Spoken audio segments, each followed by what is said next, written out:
Prima po ako po EJ Valencia, ang operator po ng DTF machine dito sa Arpito Gigaraw. Ito po yung DTF machine po namin na nagamit na 6 na araw na may total meters na 37. Ito naman yung printer head po. Ang huling palit ko nito is noong April last year lang.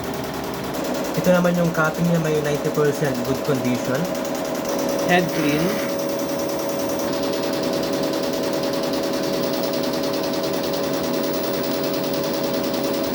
Nozzle check.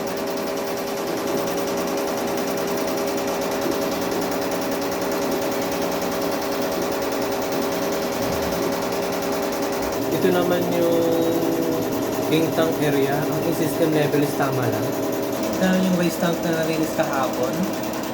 AVR. And ground wire. Ito naman yung stock namin ng use. Unused.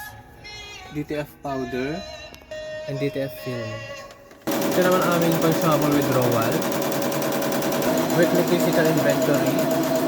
Daily output. And daily maintenance.